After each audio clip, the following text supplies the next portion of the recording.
Hey Hollywood, hey, can you hear me okay? I had to end earlier. I couldn't, my headset was like acting up and people couldn't hear me.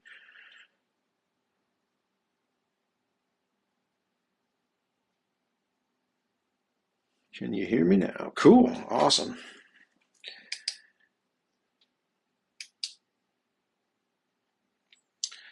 Yeah, Heath, I'm not sure either, to be honest. I came into this thinking it had to be fake, um, but the more and more I research and dig into this rabbit hole, the more questions I have and the more evidence that leads me to the alternative. So, yeah, we're trying to figure it out. As far as the government letting us dig it up, well, they're not letting us dig it up per se, but people can dig it up legally because it's got depictions of aliens or a UFO or something of that nature, which doesn't coincide with Incan or Mayan or Aztec, any sort of known Mesoamerican cultures. And so, that being said, in 2016, the Anthropology and Archaeology Department in Mexico said anything with those things being depicted would be legal and had to be modern, so it could be sold on the market. And so the people down there are able to pull this stuff up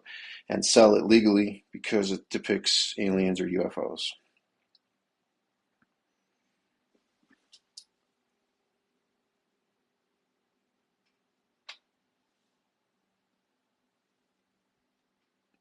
Yeah, I bet you do.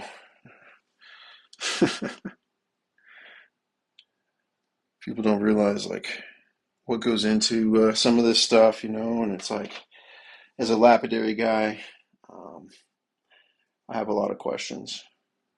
It's as simple as that. Definitely stuff like I've never seen before.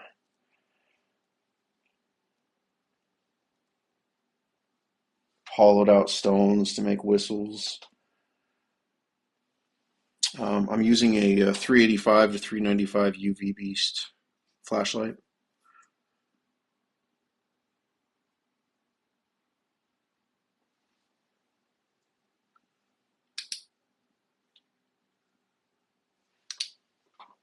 Yeah, it's pretty amazing. And what's crazy to me is, I've documented like 12,000 of these pieces on our website, aliencarvings.com. And, every one of them's unique. I haven't found any repeating ones, even down to the littlest tiny guys that are the size of my fingernail. And so that's different. Usually you're going to find some sort of repeating something. Not the case with these. Um, all the art is extremely detailed. I mean, the amount of carvings in this stuff is ridiculous, but also the technique. If you look at this closely, um, the symmetry on the edges is not something like you would find with a Dremel tool or a bit. And like the type of texturing like this, I wish I could get down a little bit closer, but I mean it's literally smooth to the touch. Like you rub your finger on this and it's very shallow. So whatever tool they used was extremely precise in terms of not taking off um, a ton of material. Now this is a softer material. It's a green banded calcite. So not super hard to carve, but to get the type of symmetry and the portrait angles like this guy has, like I take pictures of these things and I mean they look beautiful in photo work. So there's art involved there. It's called sandpaper. Yeah, you're a funny guy.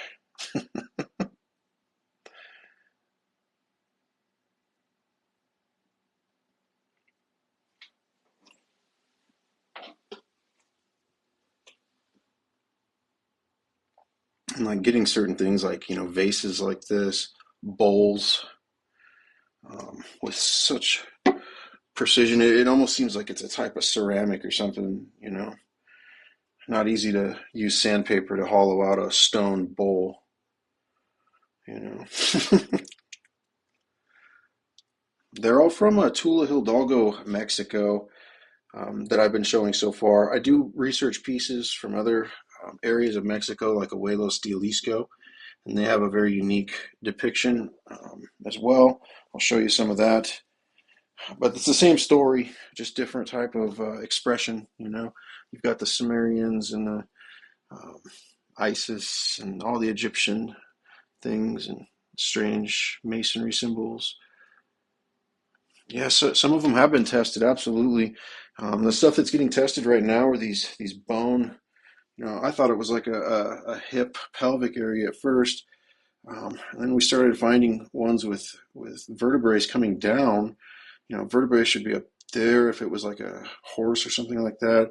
It also shouldn't have a cranial cavity like that. So we're working on that. Had to go through a bone expert before the PhD would submit carbon testing and stuff like that. So it's been a long road to try to find labs and people to take it seriously. I didn't take it seriously. There's no way, there's just no way, especially the fact that it's at my house and like, what, I'm obviously just a stupid tourist, is what I thought. But at the same point, people kept throwing money at me, trying to buy these things from me. And, they loved it as art regardless. And that says something too, like you can go to, Wish or something to get like a replica Egyptian thing, and it's, hundreds of dollars for a replica. Heaviest piece is my table. It's like 420 pounds. I've seen pieces all the way up from like to 700 pounds. Hey, Mandy, like these big cups here are 140 pounds, roughly 150. Appreciate that, Will. This big skull here, he's like almost 90 pounds. They're heavy. This pyramid alone, whatever the material is, it's a lot of it's made out of the same type of material. It's a dominant quartz and calcite, but they could control the mixture. And the proof is in like the table and in this pyramid, for instance, the tensile strength and the hardness of it and the weight is so much more than, say one of these boxes over here. This is actually, I mean, it's still heavy in stone, but it's a much lighter weight. You can see the surface is different, but it tests as the same two dominant compounds. So it's interesting that they were able to work quartz and calcite into this, and you see all the pits on the surface, but if you cut into it, I've seen pieces drilled by customs, and you drill into it, and I mean you've got a solid white powder, meaning it's likely been baked at some point. And if that's the case, we've got thermoluminescence testing ordered up. We're going to find out if they test back as ceramic or can show a date of when it was last fired. And that should give us a lot of data if it comes back conclusive.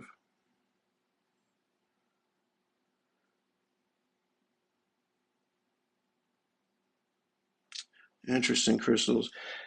Yeah, these are all bought in Mexico, Tula, Hidalgo, Ojuelos, Jalisco. Never had any contact with them. They do put out some strange energy, though. I'll show you. Um, Electromagnetic frequencies. You get closer to the pieces, and it substantially will move. Sometimes it'll fluctuate too. Like some pieces, it'll sit there and bounce around. They're all kind of a unique number in terms of what they come back as. You know, still got a lot of research to do there to get some sort of reason of why it's doing that. How much do they normally cost? It really just depends on the piece and how much it costs to ship. The shipping is, when I say a lot, it's like half of it almost sometimes because the stuff is so heavy. But yeah, fluorescent doesn't necessarily mean radioactive. I've got a Geiger counter right here, just to appease that concern because it was definitely something I didn't want to bring into my family. And the way we're able to take them out is they're being sold on the open market. They're being sold on eBay, for that matter. That's where I got my first ones to research. And the reason it's legal to do that is because the government came out with a thing in 2016 saying anything with a UFO or an alien depicted on it has to be modern and therefore does not constitute as an antiquity, doesn't require further research. And so customs will open these. I've worked with customs on many different pieces. They open almost all of them just to make sure because they're thick. They've drilled in, and I'll test his Fibonacci numbers. I don't know about that. It's an interesting theory, though. Yeah, that is actually not 100% true on the glowing factor. The glowing thing is something that, a lot of these things are made out of calcite, so it's a common thing. And it is something that can be done modernly. However, when it looks like this and there's no trace of any sort of, substance on the surface, there's definitely some interesting facts and also about, like if I was to break this open, how it still glows on the inside. Um, but this stuff here, like on this piece, um, it's interesting to say the least.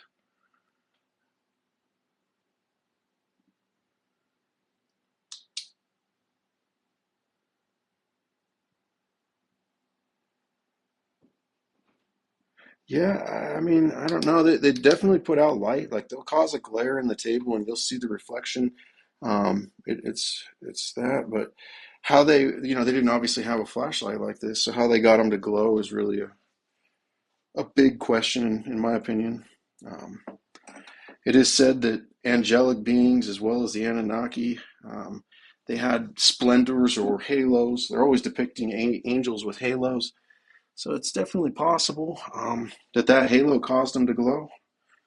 It's a theory.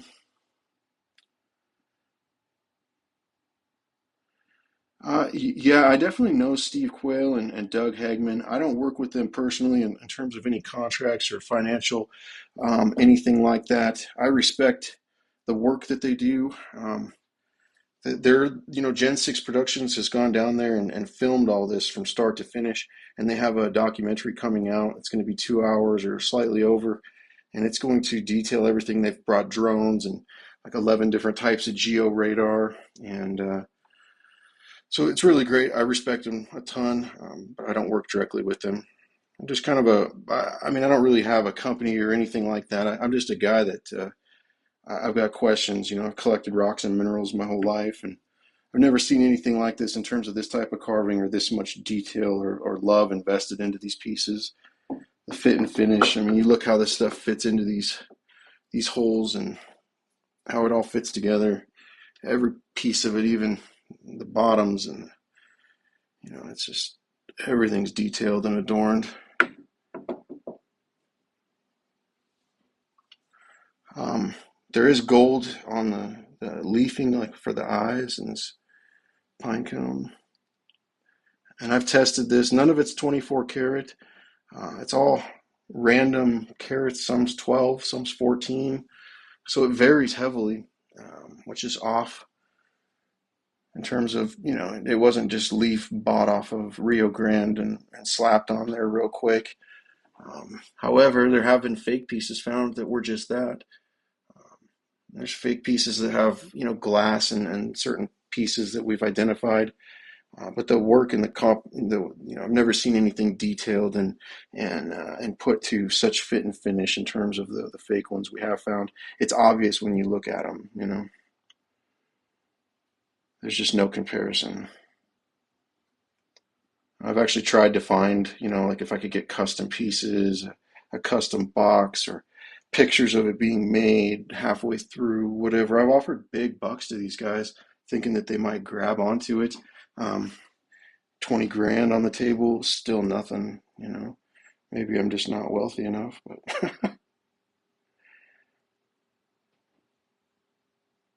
yeah, the carbon dates and the thermoluminescence, George, test back 5,000 years before the Olmec. So um, anywhere from like 8 to 20,000 years ago.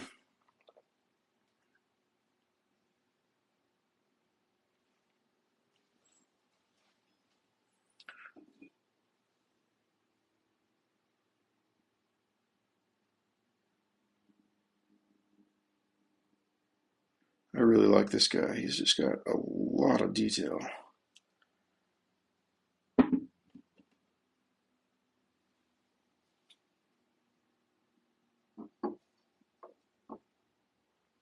Yep, it is from Mexico. Yeah, monkey. That's where I was at too. I kept seeing pieces. And I mean, I collected them on my phone. I would share them with my friends and be like, yeah, look what they're telling me they made, as I'm starting to research this and showing it to different people. And it just kept going and going. And to the point where they were coming out with so many pieces at this one point when Gen 6 was down there doing their expedition. I mean, there was like a couple hundred pieces that hit the market overnight. And that's kind of fishy because to come up with all those and to have all those people like finish their, it just seems unlikely that they would come out all at once like that.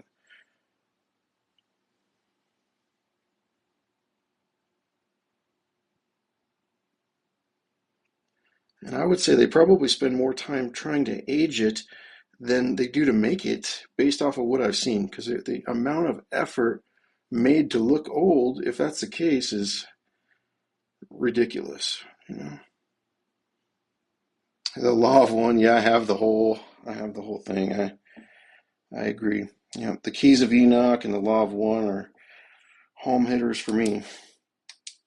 I'm gonna turn this light off so you can see this pine cone. It really glows beautifully at night.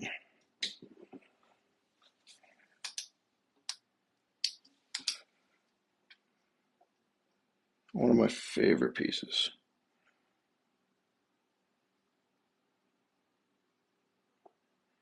Yes, skunk, they're out there. Absolutely. I've interviewed some of them. I've got pictures of some of their workshops. Their craftsmanship ain't like this, though.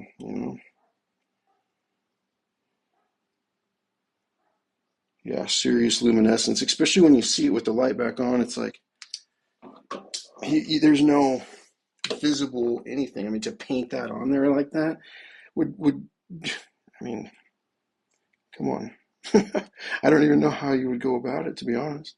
Like, serious precision. It's pieces like this that just make me question it. Like I don't know if I mean, I've questioned this really bad. I mean, Josh knows, he's been a good friend since I was a little kid. And I mean, it's just hard when you have all this evidence. A Dremel, yeah.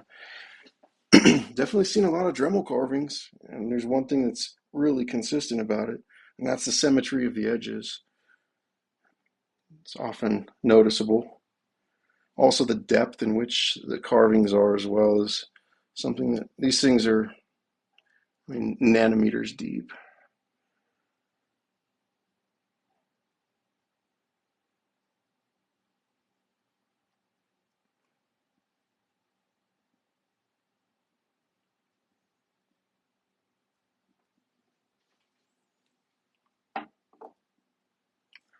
Yeah. And the thing with the weathering and the erosion, a lot of the pieces are pretty pristine. However, they're being dug up, and the type of soil that it's coming out of, it all leads to this volcanic explosion down there. And you can read from Cambridge Institute 2021, they claim Tula Hidalgo to be an epicenter for archaeology because two-thirds of the city is still buried. And I mean, this is all from Tula Hidalgo. So, Cambridge, I definitely trust what they have to say.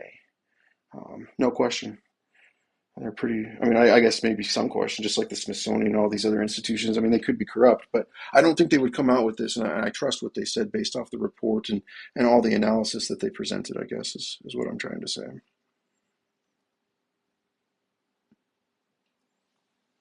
Yeah, kid, I am with you 100%. Like, at some points, I kind of hope it is false because of what it depicts and like how much it resonates with the Bible and other things, these books that they took out of the Bible, like Enoch specifically. Um, it almost seems like it's maybe worse for us if it is real.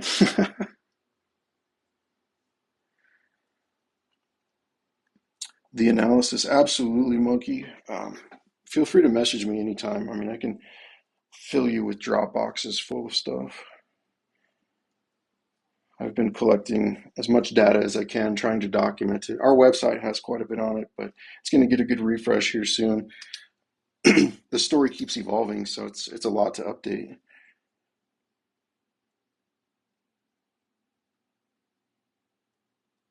This is the owner of Mexico. Oh man, it's really funny that reminds me of this thing. I'm from Washington, and I definitely don't fit the bill down there. And one time I was talking to one of the guys, and there's like an episode of South Park where it's like all hail Montekia, which is this guy Butters on there, and I said it to the guy. He laughed so hard, like he really got it. It was absolutely hilarious.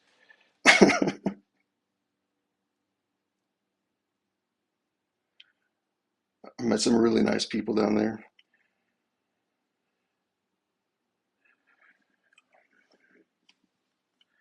Well, metal, not directly. I have experienced some crazy things in terms of, psychedelic use when I was younger, stuff like that. But nothing that was, I guess, completely out of the regular. I try to make music with these things. I feel really inspired when I hold them. I love to play the synthesizer, but I was like that with, you know, rocks and crystals too. So to say it's any different, I guess. Yeah, I'm really close to Spokane, Mac. Like I could throw a rock there. All right, hang on.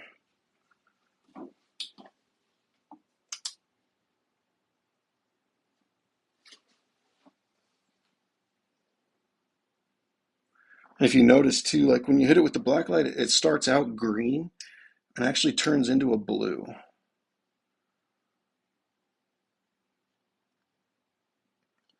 Yeah, you do swerve. I mean, it's subliminal, like it's in your head somehow. I don't know.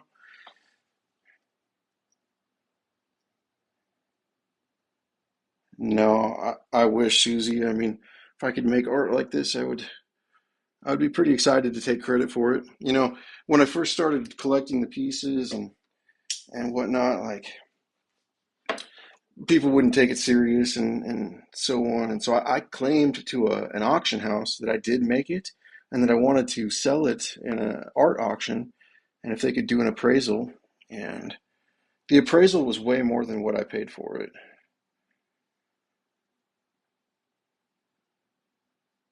No, it's actually not, Alfred. I've got documents posted on my website, a seven-page letter from the Anthropology and Archaeology Department. If the pieces depict a UFO or an alien, they claim that it has to be modern. So it has to be modern. Someone had to have planted it there, is their standpoint. But if you remember back in the early 1900s, the Smithsonian came out and said that they found giants and sarcophagus and Egyptian artifacts in the Grand Canyon, and then later took it back also. So, yeah, absolutely, Blanchette. DM me anytime. Yeah, hit me up anytime, Mac. I'm just trying to like show it to people, make people ask questions. I asked a lot of questions when I seen it, so if I can inspire two other people to ask questions, then that's great because we're moving forward and the sooner we get to the truth, the sooner I don't have to be so, enveloped in asking questions.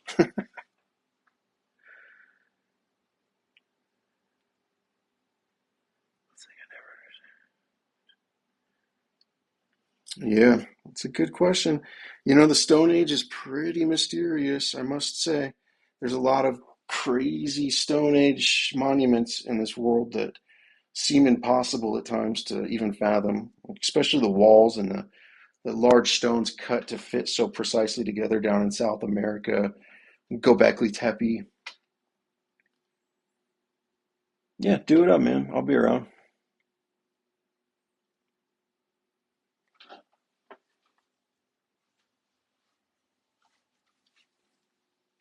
Oh yeah, I definitely have watched quite a bit of stuff on Gaia for sure. Gaia has a lot of really interesting things. Like they definitely, you can tell how censored the History Channel is in terms of information when you watch Gaia. It's pretty alarming, to be honest. Scott Woltar, he came out with this stuff on his show America Unearthed back in 2019, and when he did, it kind of blew up the internet a little bit. He took a lot of flack from professional people, but he had carbon dating, sweeping electron microscope data. everything came back that it was legitimate. He said it was going to change history if it's real, and they never renewed his show due to the fact, specifically from them, in an interview, he claimed that they stated to him that his show was too smart for history. Yeah, definitely with the magnet, and then I'm hitting him with the UV light right now, so you're in luck. Yeah, Guy is just a network for streaming and stuff. Oh, I'll screenshot that video. Thank you. It's possible they do want to keep it secret. And at first I was like, those jerks, what the heck? Is this the church? Like I always had this feeling on my shoulder that somewhere religion was lying to me or telling me BS and it was bad. And I always felt spiritual and I never like was against God per se. I felt like they were lying to me and so that's like the first thing that I pointed my finger at when I seen this stuff. But now I'm getting a little deeper into it, and I'm starting to read a lot more of the history in terms of, crusades and paganism, witchcraft, the burning of the stake of all the witches, and where all this black magic came from. I looked into Aleister Crowley's work quite a bit, and there's some crazy stuff out there. It likely originated somewhere, and maybe it is the devil or Satan or some sort of dark entity in that respect, and that's why they are trying to hide it from us because the worship of those beings could lose the war or whatever it is. Bible's a deep book, and I never really got into it until recently, and now I'm kind of addicted to it, just trying to understand it because it's so deep.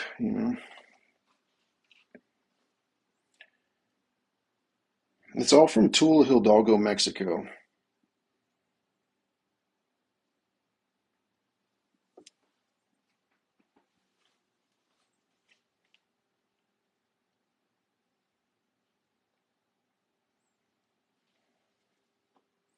Yeah, it does. I mean, I always found it interesting of, where the Jewish religion originated from in terms of, Moses parting the Red Sea, and in the Bible or the Torah, it says that he took all the knowledge of Egypt with him.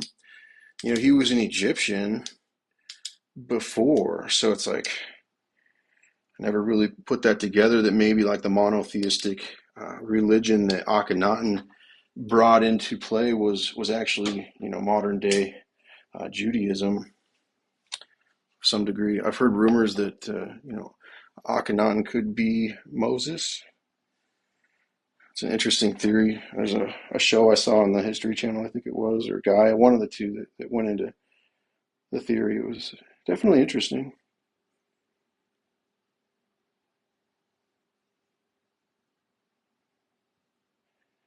Yeah, exactly. Yeah, that's true. Upward, and it's also God with an uppercase G and gods with a lowercase G, and the difference between that I never really understood until recently. And there's a big difference, lowercase G and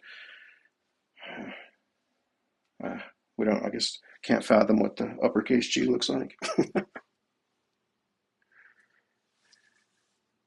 It does kind of make sense, which is yeah, and that's just it. Indigenous, like if he was this bloodline, and King Tut was his son, and he had the elongated head, and so did Nefertiti, I believe, or she's depicted with it as well.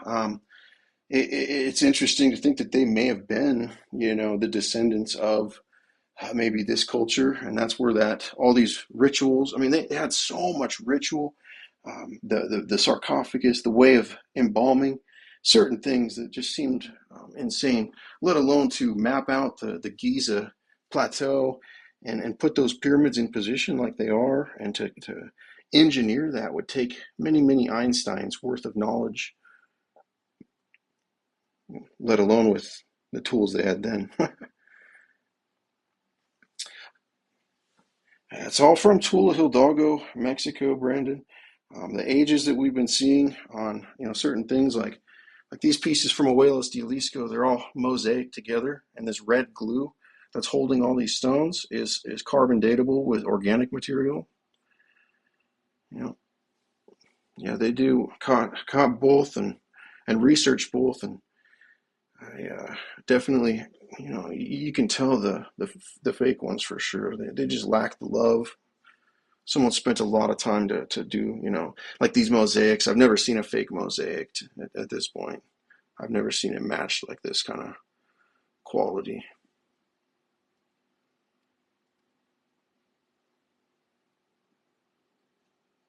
Like the way they inlay stones within a stone with, the tolerance around it is very little. That's amazing, Ramon. Have you ever seen anything like this stuff from there? I've heard, you know, pretty much everybody I've asked from Tula has a story or something. It's interesting. Well, the circles and the triangles, it's like the compass and the square, which is a Masonic symbol. If you go there, what's funny is I actually looked up where that stonemason symbol or the Freemason symbol was devised from, and it goes back to ancient cuneiform in Samaria. So, yeah, how are these just in my house? I wake up and ask myself the same thing very often. It just feels so not, I don't know, right? But you got to go with your gut. And I had questions. I just really couldn't believe that these things were real. I still don't necessarily fully believe it because it seems ridiculous. But I have such a landfill of evidence at this point that I'm starting to really have to question like what I believe. The cost of these, I mean, like that one there, I think shipped to get it here was like maybe 3 grand or something. The shipping on it alone is really expensive because they're very fragile. You have to package it, and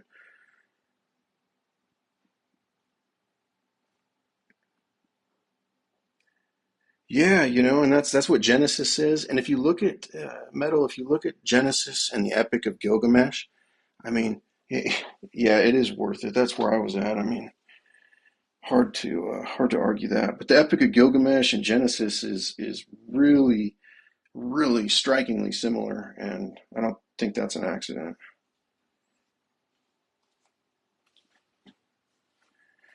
Yeah, it might be. I mean, I've had people offer me more money. It's not about the money at this point. It's just really just getting to the truth. Like it's all priceless if it's real. Like this history is.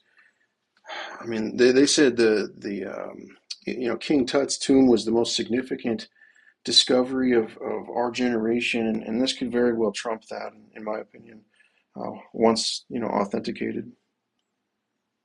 What's really neat about these is we've documented close to a dozen of these, and they're called an clave or astroglabe, and it's the oldest form of charting the night sky.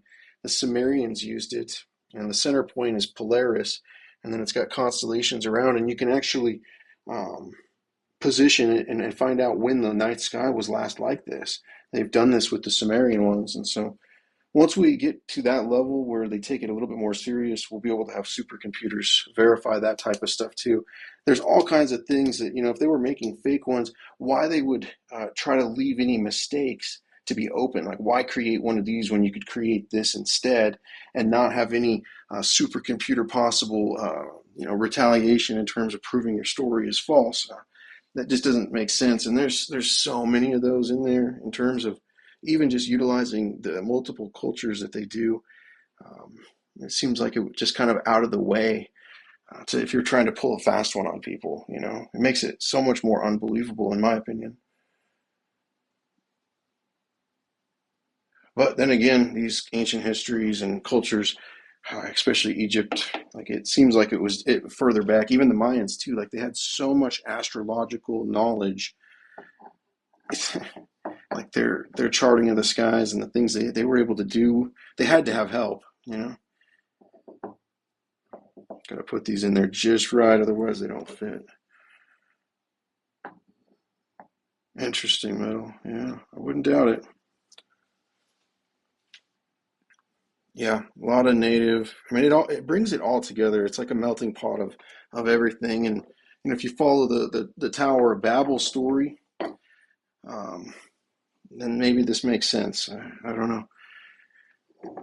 These stacks all balance on here just right. You got to put it in.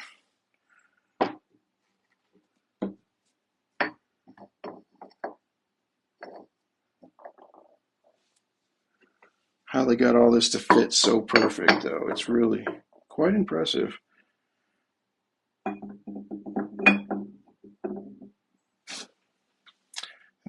See Saturn a ton on a lot of this stuff. I suggest the Pistis Sophia from J.J. Hertoglux. If you want a good story like that, that text is really valuable. It's been extremely helpful to me.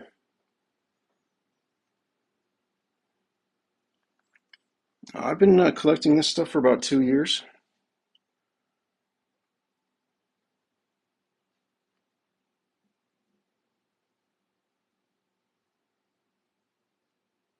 Not safe for work, sorry.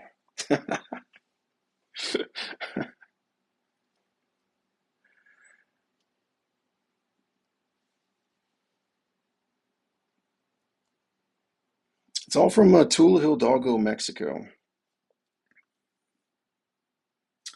The ones that have been carbon dated are, pieces from Ojuelos, Jalisco.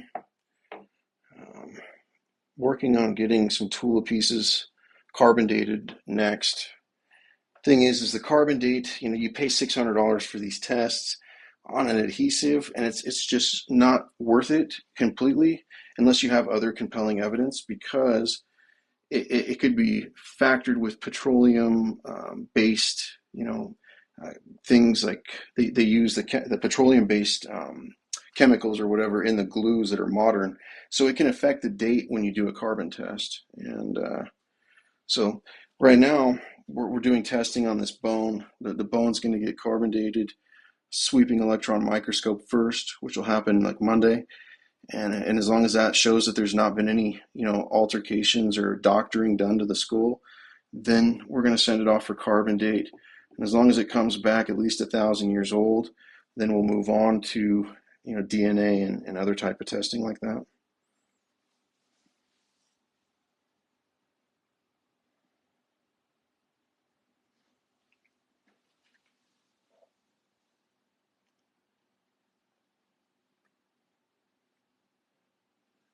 What's really interesting about this species is if you look up the Rhodope or Rhodope Mountains, Bulgaria 2001, they found one of these, and it's just nicknamed the Rhodope skull. And same type of thing, but lots of really credited scientists studied it and had no way to, say that it was some sort. I guess identify it would be the way to put it. And so they sent it off for DNA testing, and it went missing. And there hasn't been another one found until now. And now we have about 10 different varieties. And so we're going to be able to get a lot of data compiled out of that. It is a vertebrae, which is, there's been two of them now with vertebrae still attached, and that gives it a likelihood that it was upright like this rather than, a pelvic area for an animal or something. The fact the vertebrae is coming out of the bottom and there's a cranial cavity here doesn't make a lot of sense, right? Yeah, it's definitely next level. I still just, I don't know, it's hard to put down. I just ask questions because it just doesn't make sense, but it does, and that's what's weird about it. So, yeah, it definitely changed my life too. I started looking at history a little bit different, which has been rather rewarding, I think.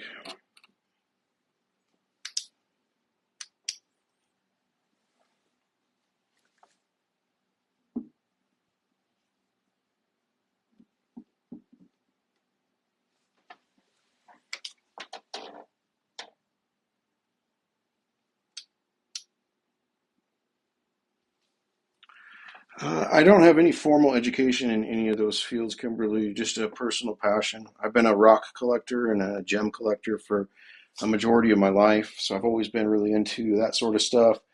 and also carvings too of precious gemstones. I've got a ton of sapphires and tourmalines and different rubies and stuff carved into different things. It's always been something I've enjoyed. So when I seen this, it really took me as not being consistent in terms of the price that black market charges for carvings. I know what I paid to Vietnam and to Thailand, and Mexico was coming in at such a ridiculous amount lower than that it just, I had to collect some. I had to learn more about it. The further I go into it, like, I just have more questions because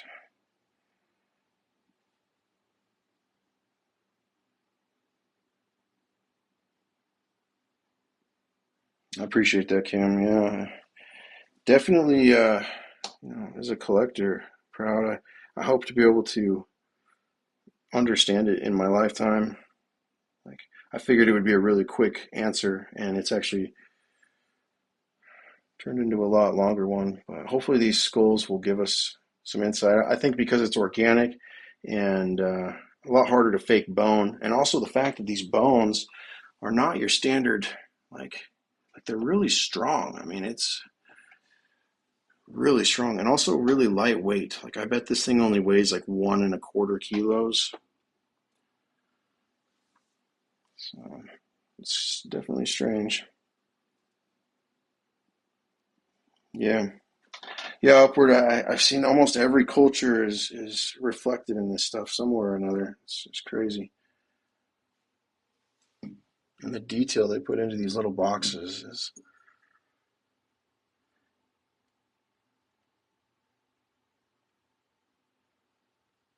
it's like for this necklace,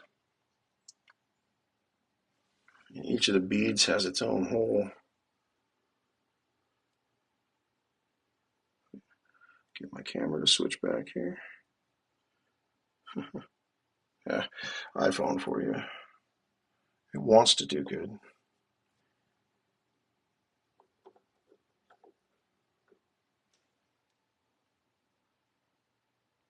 Yeah, Kim, and I was kind of even saying that, like, before I saw this stuff, just with all the stone work and the Stone Age, and even just with the ancient texts, the Mahabharata and the Bible, and what it talks about, genetic manipulation or angels impregnating man, I guess, and so much more. It's definitely along those lines. A turtle shell. I don't know what you mean by that. It's all from Tula, Hidalgo, Mexico, or Ojuelos, Jalisco, Mexico. This stuff over here is from Ojuelos.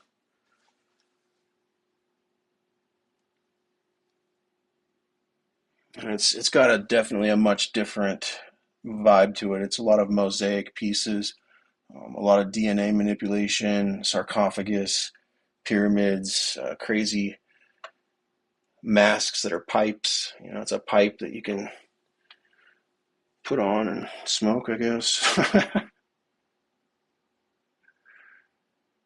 These little like figurine things with figures at the top of these pyramids, and like that round disc spins and has intricate carvings, and everything is very intricate from Abuelos.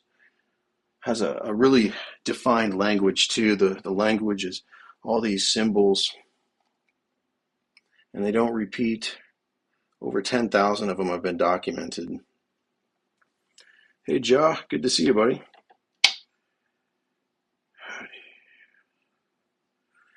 Yeah, yeah.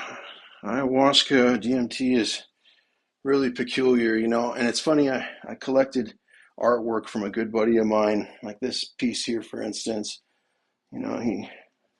He has some really interesting art. I've collected this for almost 10 years, and his symbols and stuff on these pieces. And some of these pieces are far older than me collecting these pieces, and I've seen symbols that match up, and he credits all of his art from DMT and ayahuasca use. So it's really um, interesting to see that.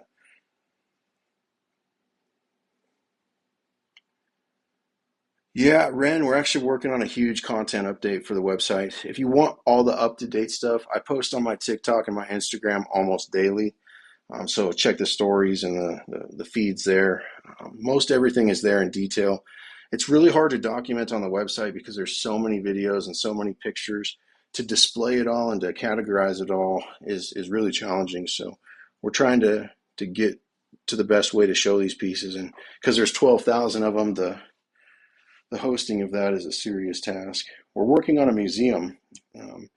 It's like a digital preservation project. Niftenize is doing it for us, and they're basically building a meta museum where we're going to take 3D scanned object files of all these with high-end photogrammetry using a 60 megapixel camera. So you'll be able to zoom in and see these things in 3D in like an app or a metaverse of some degree. The YouTube channel is going to be Aliencarvings, just like this feed here. We haven't posted any yet. Me and Geo Aliens are going to work together on it. And in fact, I'm going to be going over to his channel here relatively soon.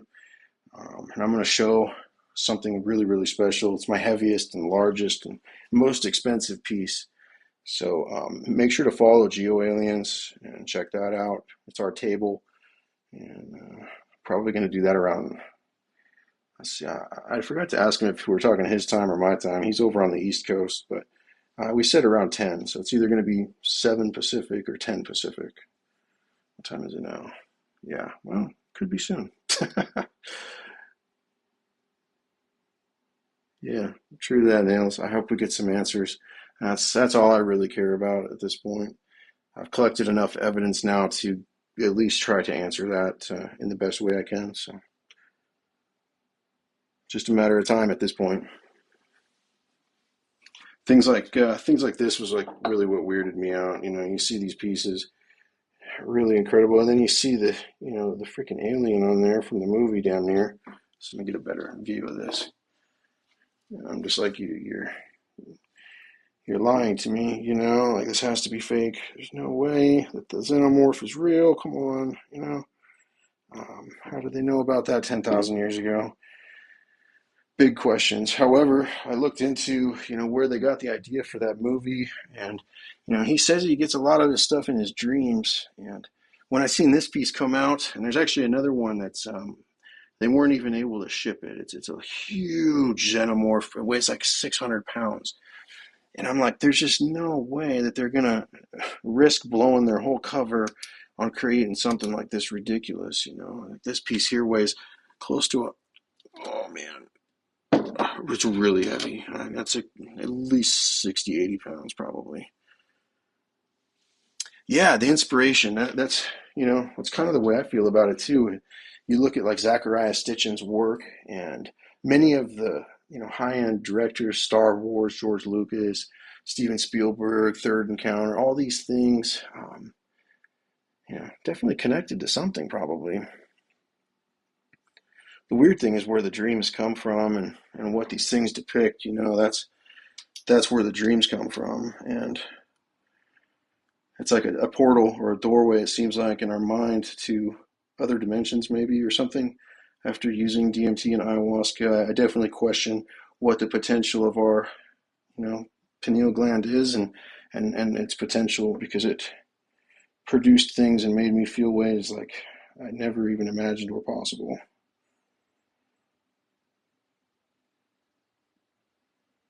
Scared me to death.